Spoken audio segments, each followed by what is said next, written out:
Hello, everybody. Welcome to another episode of HazChat presented by Hazmat 101 Consultants.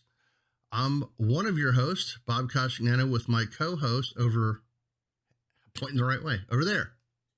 Derek Shaman, how's everyone doing today? Lovely, lovely, lovely. As if they can respond back to the video. I know, isn't that right? We should have like, yay, cheers, whatever in the Oh, background. laugh track. Laugh track, yes. Yeah. Maybe Maybe we'll some add that next theme time. music. We come out like in a fog machine. Ooh, I like it.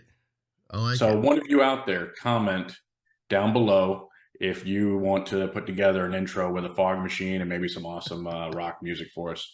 And since Derek brought it up, please make sure you subscribe to our YouTube channel, hit the alert bell so you're always alerted that when we have another episode coming. The episode of HazChats will be out, generally speaking, the first day of every month, maybe a day or two off, but we're shooting for the first day of every month to keep some consistency going on there. And if there's something you want us to talk about, to chat about, send us an email to Bob at hazmat101consultants.com or derek.shaman@outlook.com. So with that being said, we got a lot of things going on. If you're seeing this a few days later, today is actually August 28th. The show will drop on the 1st, and this little rainmaker out there will have already come through our state of Florida. Derek and I are going to miss a fair portion of it because we're about to wheels up here shortly and go teach someplace, meet some but we'll people. get the storm chase it back. Yeah, exactly. So without further ado, this episode we're going to be talking about that. We saw some things in some of the chat rooms about gas emergencies, and I know we've talked about this before, but there are ops level and technician level, obviously, that are handling natural gas emergencies. So we're going to talk a little bit about that, and then there was also some comments on how much hazmat teams are getting paid, or are they getting paid, and how does that work? So those are the two main topics we're going to hit today. We're going to dive right into it right now. And the first thing we're going to start talking about is good intentions, bad ideas. So here's a gas emergency where they used a set of spreaders, hydraulic spreaders, to crimp, I think it was a 3-inch cast iron pipe, if I remember the story correctly. Again, good intention, bad idea. The gas company even commented on it, how lucky they were. And I think, Derek, wasn't this one of the reasons why we never got clamps, hydraulic clamps, because that's like another level. And at that point, you really should have the experts handle, right? Yeah, after talking to the gas company about it, they were kind of on the fence about it, with doing any kind of steel lines. There's always the concern about whether or not that line potentially has some fractures in it, some different areas that might cause it to have a running crack. So they kind of prefer that we don't do it. And because we have a good working relationship with our gas company, for our agency, all the things that we do are in cooperation and coordination with them and with their blessing and support. So if they didn't want us to do that, we felt, we'll not do that. We do have a neighboring department that has a hydraulic one. They train on it and are very knowledgeable on it. So in the event that we did need it and the gas company couldn't provide it, we would call them. Right. Yeah, it's definitely comes down to what you're trained with. We come across a lot of things in our careers that honestly were just made up. I mean, if you go all the way back to 1977 with the first hazmat team in the country, Jacksonville with Captain Ron Gore, I took many of his classes as a young hazmat guy coming up, and he would tell you we literally were making shit up as we went along because there was no playbook, there was no whatever. So they had to figure stuff out, and from that kind of way of going about things, we do things a lot of the way now from what they learned back then. So but this was, again, good intention, just a bad idea. So we need to be careful. To give them all the credit on it, it worked. It did. It worked. Absolutely it did. The gas company did tell them that they got lucky to never do it again. Right. And, like you were saying, when Hazmat started back quite a while ago, decades ago, it was a lot of trial and error. And there were a lot of things that those early teams were trying, and they found out, oh, yeah, we're never doing that again. Right. And I And think we that's did one of that. the things, yeah, that's one of the things that we have to look out for is just because something worked doesn't necessarily mean it's a good idea, because Right. what worked today may not work tomorrow. Right. So a lot of it comes down to training and experience and being able to anticipate what goes wrong. Because the question that I have on this one here with the spreaders is, if that pipe fractured, was that department ready to handle the new problem that was created? Right. Yep. Absolutely. Absolutely. So moving on to some of the things you can do and can get a hold of, um, if you are trying to get into the gas emergency field, so to speak, with your fire department. First off, you need to get the training. That is first and foremost. Get it from the gas company, whoever. But some tools you can get. This is a bucket. Derek, why don't you talk about this a little bit?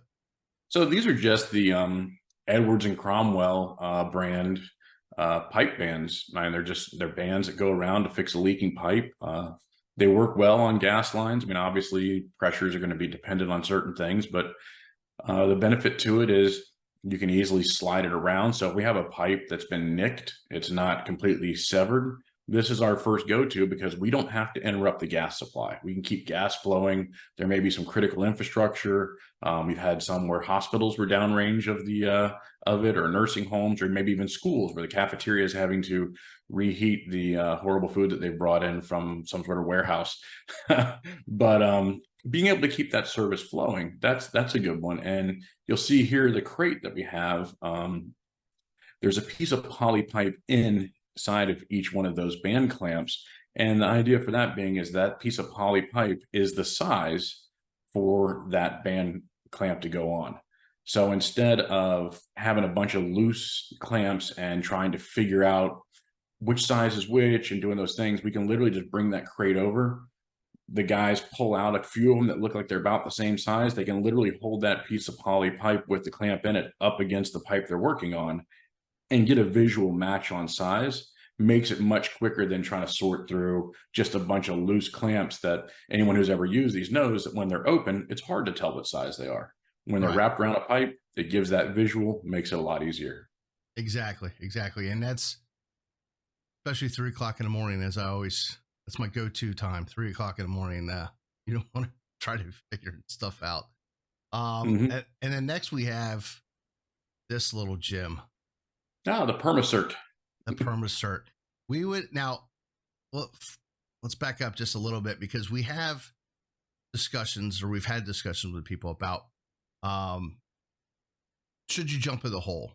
Should you dig on either side? Personally, depending on the size of the line, if it's a real small residential line going up the house and I can jump in there real quick and crimp it, or finish the cut, so to speak, a nice clean cut, which is how this works. Once you get a clean cut on the hose, it basically goes onto it, locks in place, and you're good to go. If it's something bigger, I would prefer, especially with any kind of pressure coming out, that you go on either side of it and then crimp it that way. Yeah. Look at what direction that line's going. Dig back 4 or 5 feet in line with it and clamp there. I mean, a lot of it for me comes into how deep is the pipe. Yep. If the pipe's 18 inches down, it's a small half-inch residential line, something like that, can walk right over there, clamp it real quick. We start getting into larger lines, I want to look further back. Right. Especially being here in Florida, our soil is basically sand. And you Mhm. have to remember that when that gas is free flowing through sand, it's generating static. It's generating a ton of static. You have gas concentrating in that hole. That's the last place that you want to be. That is our last resort, is going into the hole. And then also taking into consideration, if we do go into the hole, what is a hole? Are we talking about 2 feet deep? If you're starting to talk about something where you're at shoulder height when you're down in there, you're going into a trench. And now we need to think about, is this stable enough for us to safely work in there? And why are we in there again? If we Right. can go further back and we can clamp it further back, let's do that. Exactly. Exactly. Not to mention, Where's all that dirt going? Mhm. Every crack and crevice of your gear and other parts. That's gonna. I feel real good after a while. And then what if you have to go into a structure fire or some other type of emergency later on down, from this run to another. So Yeah. yeah, definitely Well, then things the you need. simple PPE thoughts of, take some earplugs so that you're Oh, not there listening to this high pressure leak the entire time. And then when you get out of the hole, you're going, what? Whenever people are asking you questions because you can't hear. I can attest to that personally from I think it was a 4-inch or 6-inch gas line downtown in the middle of the night, and it sounded like a jet engine. And dummy me forgot my earplugs, and my ears were ringing for about an hour. Mm-hmm. So yeah, stupid And me. and also know what your capabilities and limitations are. I mean, we know that as far as like our squeeze tools, we do 2-inch lines, 2-inch poly lines is typically where we leave off with our squeeze tools. We do have the ability with our footage clamp to go a little bit more, but 2-inch lines is really kind of what we would stay at. Now we can sleeve up to 3-4-inch lines if we needed to, but again, that's very unique circumstances. And then we have the picture here that Bob put on the screen of the permasert, which would be for an actual severed line. Right. And you know the old saying, if you can't sleeve it, leave it. Yeah, yeah. you know? Do like the contractors do, just throw a bunch of dirt over it and drive Eh, away, pretend you were eh, never there. eh, nothing to see here, folks. Yeah. One of the things we had is, and this picture was actually from the gas equipment that was on my tower truck, which is one of the hazmat truck companies. But 101 had something similar, and everything you see there um, is basically that initial try to get a quick, stop of a leak, and all that was just in a compartment. The items you see on the ground were in that saw blade bag.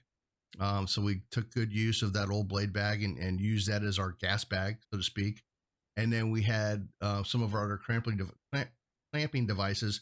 101 Hazmat one obviously had a lot more and had some longer Mustang clamps and stuff like that. Yeah, the towers now have those longer clamps also. Oh, do they got them So now? that they Okay, can great. work outside of the hole. They don't have to get into the hole to do as much clamping. So we've come a little way since then, and it's all good. Those permacerts, for anyone who's not familiar with them, they're at the bottom left hand corner of that picture that Bob has up. If you've ever used a shark bite fitting for plumbing, it's the exact same concept. It's a friction locking cap. You basically chamfer the end of your PVC or your polyethylene line. You cut it clean with PVC cutters, chamfer it, slide that on there, and it will stop that leak. The gas company can actually come back in, they cut the other side off, they run new pipe to the other end, and that will become a permanent union in the ground. At least with our gas company, they'll run them that way. Very, very good tools, and we don't pay a dollar for them. Yeah, that's where it They are comes to all getting in with provided the. to us. Yep, that's where it comes into getting with the gas company and having those relationships. That's something we talk about in our politics of hazmat class that Derek and I teach, is making those external relationships, because this is where it comes in handy. Yeah. So Well, and with those, we just tell them, hey, we used a 1.5-inch permasert, and they will give us another one right there. We're not down any equipment. We haven't lost anything. There's no consumable loss because we're just exchanging equipment back and forth. The nice thing is we don't have to stay on scene when it's something like that. We can just go ahead and cap it, and we can leave it. Versus when we squeeze something off, we're staying on scene until the gas company can get there, which yeah, we're fortunate our gas companies are usually within 30 to 45 minutes. But I know some other areas for teams that may be difficult. A lot of that comes into coordinating with those gas companies ahead of time, find out what they're willing to let you do, explain what training you've had, train with them, because when we say, oh, we're going to go clamp these gas lines, they're going to look and go, what? No, well, yeah, you're not touching our stuff. When you explain to them what your equipment you have, what training you've had, you work with them, it gives them a comfort level that you're not just some cowboy that's going to go running out there and right. using a hydraulic squeeze tool or wrapping a bunch of duct tape and bending the thing backward, which I mean are all potentially viable options when there's nothing else available. but they don't want that liability. At the same time, when you explain it to them and say, do you want the liability of free flowing gas? That can kind of get their interest, especially when you start talking about the monetary aspect of it. If we can stop that gas line from flowing, it's reducing their liability in the event of a catastrophic event, and it's Yeah. also reducing their loss. So we're working together in partnership to handle the emergency, but also benefiting them and the PR aspects and the financial aspects of it. Yeah, and I'll tell you guys out there that are listening too. Derek and I both did this when we both were running the Hazmat Tech program at the college here. We would do field trips with the Hazmat Tech class, and we would go to our gas company, and they would basically do that portion of the class, and it was great interaction for them, for us, and it checked a lot of their boxes they needed for as far as their on the job training and whatnot. So it worked out really good. So I encourage everybody to reach out to them. So our next topic is we're talking a little bit about hazmat teams and their pay or lack thereof. As I mentioned before at the top of the show, somebody asked a question in one of the chats about, how much does a hazmat team get paid? And I remember when I was still there, and I think, Derek pretty much confirmed it's still the same, that it was $750 a year if you were a paid member on a team. Now, that for us meant you had to be assigned to a hazmat specific unit, either Engine 101, Hazmat 1, or one of the three hazmat truck companies. I know other bigger departments. We have some friends that work in some major departments where it's a percentage. It's actually a decent percentage as well. And you said something. There's a department that does like 50 cents an hour or $1 an hour or something. Yeah, there's teams that they base it off of an hourly increase, 50 cents an hour, maybe $1 an hour, depending on what level of training you have, if you're qualified for full use on the team. And a lot of that also comes down to what is the team's profile? Is it a hazmat response only, or are they a full special operations where they also do tech rescue? So depending on the certifications, what people have, we know there's teams out there. There's no additional incentive or compensation. There's teams, like Bob said, that get percentages. Those of you that do math, not math, we always like percentages because percentages grow with our pay. But the big question would be, the compensation on that. What's the goal behind it? If the goal is the compensation is a way of acknowledging the extra work, the extra skill, and basically showing appreciation for those team members taking on that extra burden, that's it. That is a good incentive. If you're having to pay people to get them interested, they're not the right people. Not good. Yeah, no bueno. Not good. Not good. Because we used to have those, they call them money medics, people that go to paramedic school just to get the extra $7,000, $8,000, whatever the hell it is now, depending where you work, obviously. And to me, I want the person that wants to help you, make you feel better, not because they're getting paid an extra $8,000, Mm-hmm. So anyway, incentives are good if you can get them. If you can't, maybe it just takes some time, but you got to show you, in my opinion, you got to show your worth. Yeah, and there's other ways that you can recognize these people.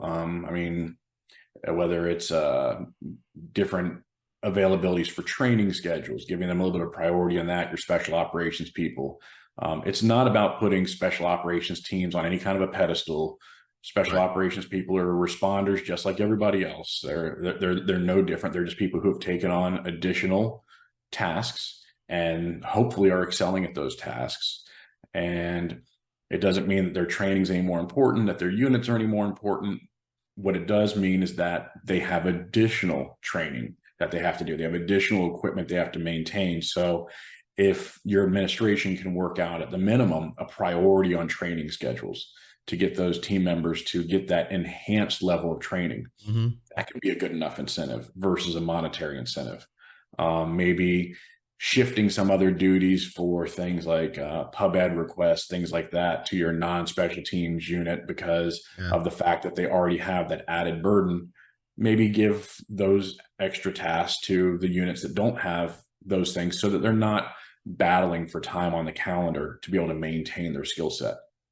Yeah, and that's in training on the calendar. I don't want to go too far down that rabbit hole, but Derek and I both will tell you that we started off where the special ops training was the first 2 weekends of the month, Friday, Saturday, Sunday were hazmat, and the last 3 were tech rescue or vice versa, whatever it was. And then that went down from Friday, Saturday, Sunday to Saturday, Sunday to whatever you can carve out because of all the other stuff. If you want the guys and gals out there to play, you got to let them practice. That's the bottom line. So that is definitely important. I know there's other agencies or states rather where they do like an on call kind of pay, but they pay them when they're doing their training as well. Mm-hmm. So all that is good, and some of it, from my understanding, is even pensionable. Which if you can get that, that's great. Ours wasn't, which kind of sucked, but is what it is. So, but anyway, get anything else on that, my friend? No, I mean, I would just say that, it's you got to find that morale boost for your team Yeah. when they're taking on those extra burdens. There's going to be those long days of training, maybe long nights of calls, whether it's, like I said, whether it's hazmat, TRT, things like that. Educate your entire department on what your teams do, and that will help you with recruiting and getting interest. And also make sure that your guys are humble, that they know Yeah. that they are a part of the system. The system doesn't revolve around them. They're Right. just, when that special tool is needed, they're the special tool that can handle that job. Right. And the more that you take that approach and you can demonstrate your value, you'll see that hopefully reciprocated through your department administrations and the rest of your agency, of appreciating that there may be some extra incentives, whether that be monetary, time considerations, whatever, that can benefit your team. Yeah, and you know what? Just to kind of wrap this up, this part too, and I think I can speak for Derek also, is being now obviously everybody knows he's a district chief now, but when he was a company officer and a hazmat lieutenant like I was, you got to keep your guys interested. You got to make it fun. You got to make them want to do that. And the units we were on downtown on Engine 101 specifically, we were responsible for doing all the hazmat training for the hazmat team members that were on the truck companies or whatever. So that meant being all day doing training and then being up most of the night running calls. So to get dedicated people for that, is hard. So in between the groups of people, we might cook out at the training area while we're waiting for everybody else to come in, and just stupid little stuff like that to keep the morale going. So whatever you can do to make it fun, I encourage you to do so. So, any final words, my friend? Because since we're gonna have to start packing and get ready for wheels up here shortly. No, I just everybody stay safe out there, and just we'll see you next month. See you next month. And before we head out, real quickly, the websites, the Hazmat Guys Facebook and web page, the Hazmat Guys Roundtable. Bobby, Mike, myself, and Jeff Zintek co-host the Hazmat Guys Roundtable, first Tuesday of every month, not 8 p.m. Eastern. That's right. We changed it to 8 p.m. Eastern. And then Hazmat groups on Facebook. Check them out. Get some great information and learn from each other. With that, I'm Bob Koshignano with Derek Shawman. and we'll see you guys next month. Stay safe.